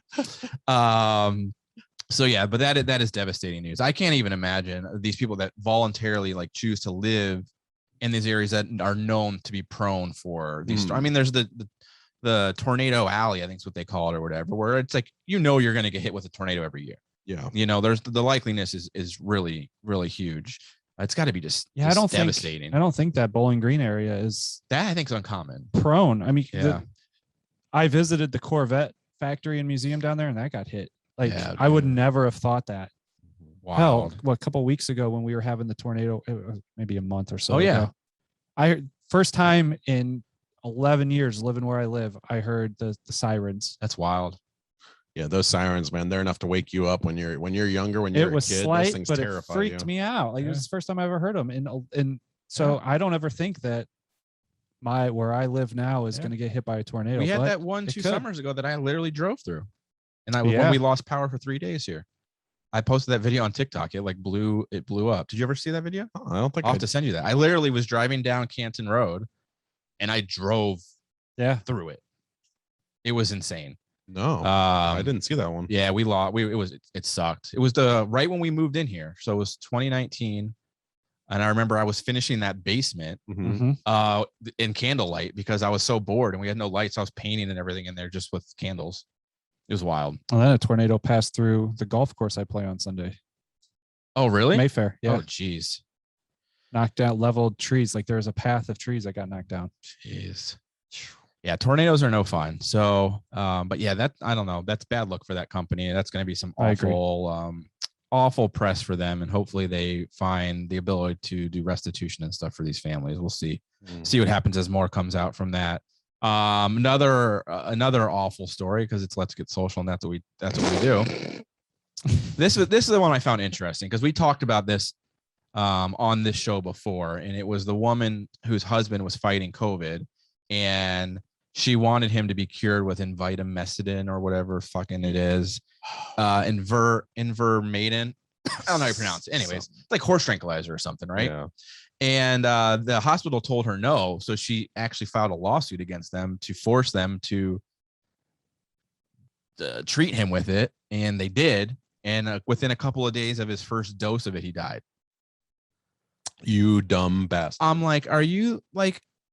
And then Chris made it a point, like, is there something sketchy going on there? Like, she just got a lawsuit, or does he have money? Like, it seems. So you understood my question. Absolutely. Though. Okay, Absolutely. So I wasn't doing it to make a joke or No, anything. I got it. I was saying, like, so here's what I want to know: is he rich? Right. She's got a life insurance policy now. She's going to collect on or something. Right. Because I mean, it happens, bro. Within a couple days, he's dead now. That's an Anna Nicole Smith story right there, right? Man. Yep, it happens. Trust your medical people, man. Like, come on, that's just so fucking silly to me. Yeah, and people will still probably defend this. This is a source of treatment. Yeah. Well, it was something else with him, and that's why he died. Yeah. A couple days after his first dose, he died. What are the fucking chances? Anyways, so yeah, that's exciting. Don't take horse tranquilizers or Type pod. What other fucking weird medicines you're gonna take. Just trust your medical professionals. That's why they have the job. Hand sanitizer and bleach, it kills COVID, right? Of course it does. So if I have it, I can just drink. Yeah, give it a shot. Let us know how it goes. I just put it in my nose. Jesus. This story I found the most interesting of the stories I had this week. So Toyota, everyone knows Toyota, one of the biggest auto manufacturers in the world. What do they produce? a lot. Remote control Robots. cars and stuff like that. They have robots. Babies and diapers. They were probably one of the biggest auto companies in the world for a really long time, and they kind of faltered off for a while here and there. But the biggest thing news coming out about Toyota recently is Prius. Well, after Prius, yeah, the auto start systems within these vehicles, they have remote starts. Yeah. Assuming when you buy a car and it has remote start, it's an upgrade. It's something you pay for to have as a feature of your vehicle. Yeah. So with the remote start in these vehicles, I think it was 2018 or after, there was like a initial program you use where you could like access it on your phone. You could unlock your car and start your car from your phone. Smart device. And that was like a free membership, and then it stopped. And if you wanted to continue to have that service, you would pay for it. Well, apparently that service ended for a lot of these people that had remote start in their cars, and now they cannot start their car at all unless they sign up for the membership that costs them like $8 a month or $100 or something a year. But they can still start their car, right? They can't, but they can't remote start from their phone, right? They can't even use the remote start key fob. Oh, the remote start feature no longer works at all. Well, that's stupid. Unless you sign up for this membership. They've got them by the balls, man. So, and yeah, there's nothing they can do. So I'm like, there's going to be a lawsuit. I imagine. I hope at this point, there's going to be some sort of lawsuit, because I don't know if you can win it, but I would imagine you can. I would assume, like I said, that you have to pay to have remote start in itself as a feature. Yeah. Maybe not from the app, but the remote start for your key thing fob, does should not you work. hit and hold the button for 2 seconds and your car starts. But here's where that initial paperwork is going to come into play, because if it wasn't in writing. If it's in the writing, then they're going to win. Yeah. How shitty. And then here's the thing for those people that maybe that are like, fuck it, I'm going to unload, trying to sell that car now. Yeah. Because people are going to know going into it now, I've got to sign up for a membership just to use my fucking car. Yeah. They go in and they file these people that lost the availability of their remote start. Yep. They file this lawsuit. Win. What about those people that were paying the service? Are they going to get reimbursed?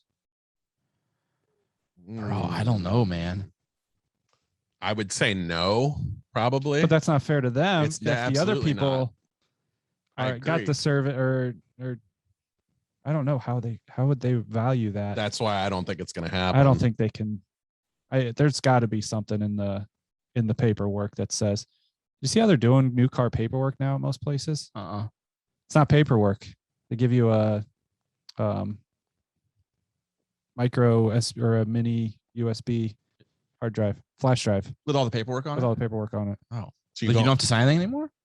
I'm sure you have to sign it digitally, but they don't give you like the packet They of don't all give the you like the- carbon yeah. copy stuff. But Yeah. you go I home like and having all that. You go home and sign it. You go home with the key fob. You or have the- your fob, and if you ever need to access your documents, you put it in your computer. I mean, that saves time for sure. My brother tried putting his TV. It didn't work. He doesn't have. I like having. I don't know. I'm kind of weird. I have all those.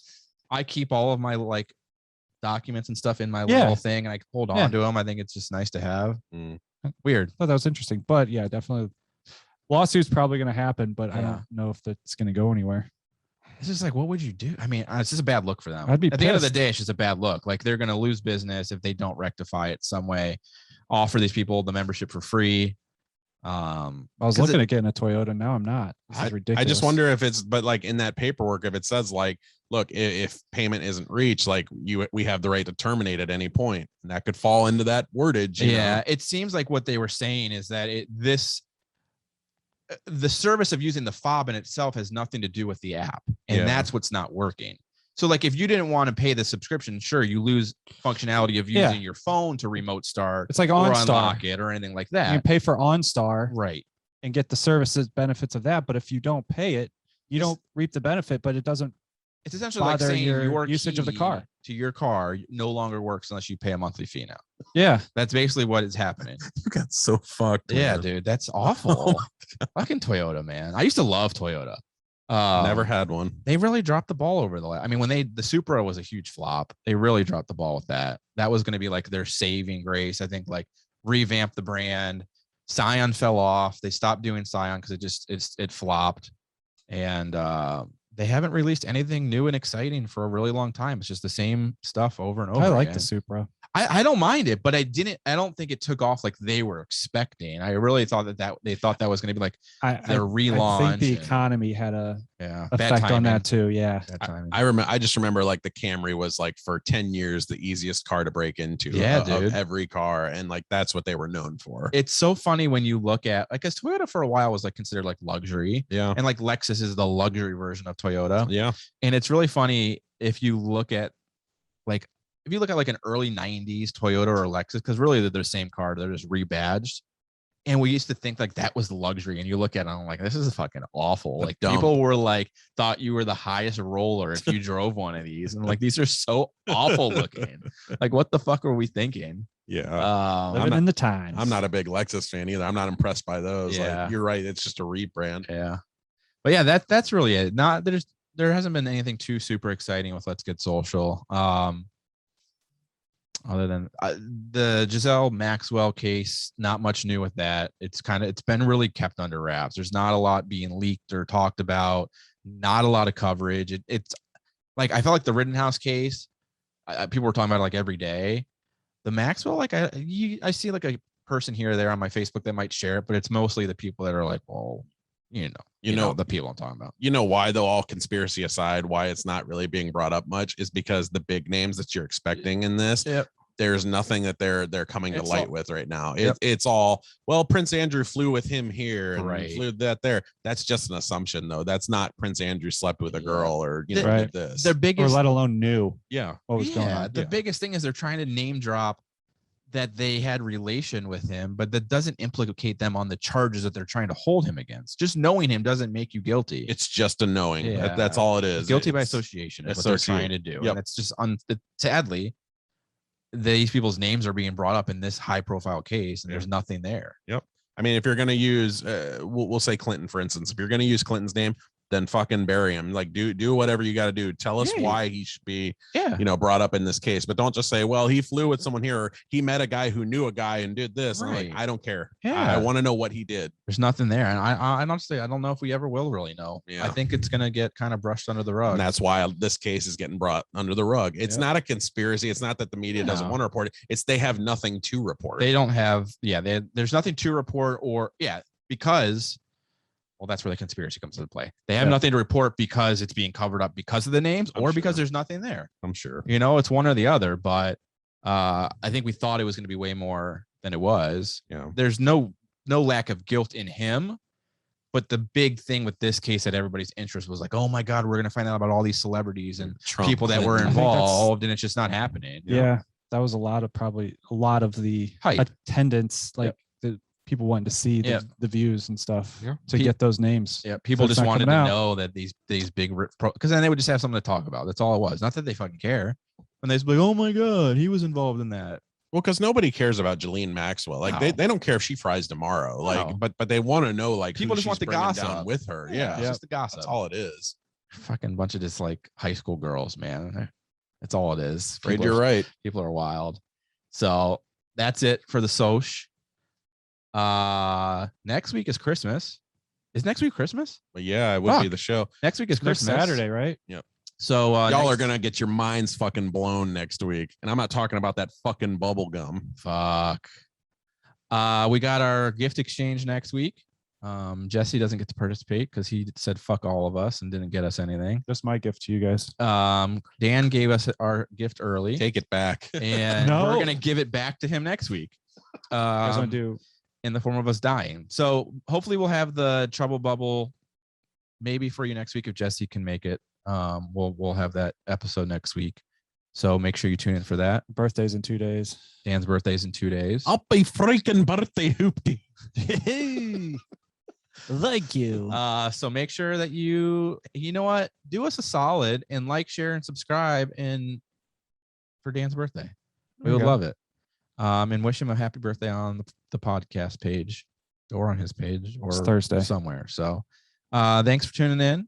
Like, share, subscribe.